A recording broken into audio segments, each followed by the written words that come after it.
Hello বন্ধুরা, কেমন আছো সবাই?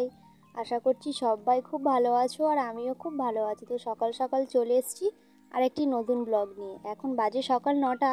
তো আমি এসেছিলাম সানের ঘাটে জামা কাপড় কাচতে। তো মনে করলাম যে একটু ভিডিও করি, তোমাদের সাথে সেটা শেয়ার করব। এই যে দেখতে পাচ্ছ জলটা কত সুন্দর লাগছে। আমরা এই সানের ঘাটটায় কাচাকুচি করি না, এদিকে আরেকটা যেটা তোমাদেরকে আগে দেখিয়েছিলাম। আর এই যে ঘরটর সব কিছু মুছে গিয়েছিলাম, সব কিছু পরিষ্কার করে গিয়েছিলাম।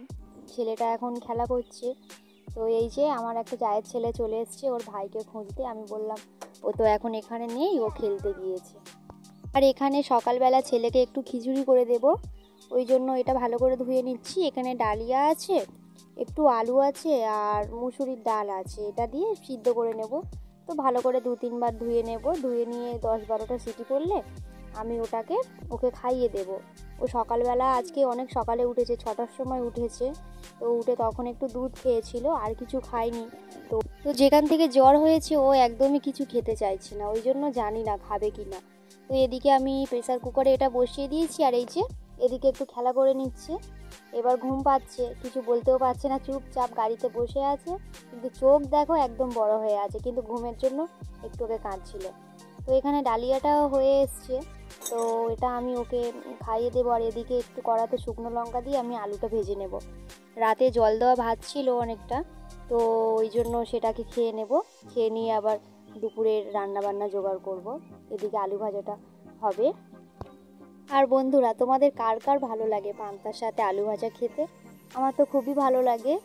আর ডাল আলু ভাজাটাও খুব ভালো লাগে, তো পান্তা দিয়েও বেশি ভালো লাগে। আর এই যে ছেলের খাবারটা ঠান্ডা করে নিচ্ছি, ছেলেকে খাইয়ে দিয়েছি। এবার আমি একটু পান্তা খেয়ে নিচ্ছি। আমার হাজব্যান্ডও আছে, পাশে বসে আছে। তো ও বলছে আমাকে ক্যামেরাতে তুলো না, আমার খুব লজ্জা লাগছে।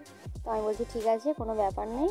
তো ওই যে এদিকে খাওয়া দাওয়া সেরে একদম বিকালবেলা তোমাদের সাথে চলে এলাম আর একটু গল্প করতে।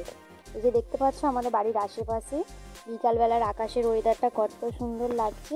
তো এইগুলো আমাদের বাড়ির পাশে।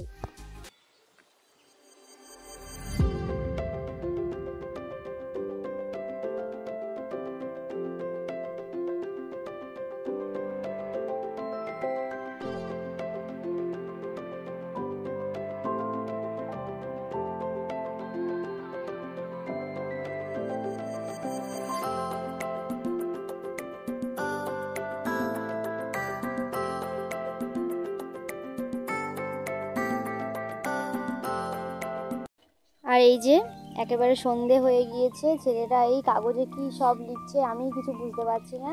তো যাই হোক, পড়াশোনা করলেই ভালো। আর এদিকে ভাত হচ্ছে, আর দুপুরে তরকারি ছিল, পালং শাকের ডালনা করেছিলাম আর ভোলা মাছের ঝাল করেছিলাম। আর এদিকে আমার একটা পাশের বাড়ি থেকে কাকিমা আমাকে একটু এই যে তরকারি দিয়েছিল, মুরগির মাংসের তরকারি দিয়েছে। আমি এখনও ঠিকঠাক দেখিনি, এই যে ক্যামেরাতেই তোমাদের সামনে একেবারে খুললাম। তো এই যে রাতে খাওয়া দাওয়া হচ্ছে। তো এখানে পেঁপে ভাতে দেওয়া ছিল সেটা, তারপর পালং শাকের তরকারি, মাংসের তরকারি, মাছ, এইসব দিয়েই মানে যেদিন হয় খুব ভালো হয়, আর যেদিন না হয় একদম আলু সিদ্ধ ডাল সিদ্ধ এইসব হয়। আর এই যে বাবার দুষ্টুটাকে তো ঘুম পাড়াতে পারলেই বাঁচি। তো বন্ধুরা, তোমরা প্লিজ আমার চ্যানেলটাকে সাবস্ক্রাইব করো, লাইক কমেন্ট শেয়ার করো। আমার এই ছোট চ্যানেলটার তোমরা সবসময় আমার পাশে থেকো, আমাকে তোমরা হেল্প করো, আশীর্বাদ করো। Tata, bye, good night.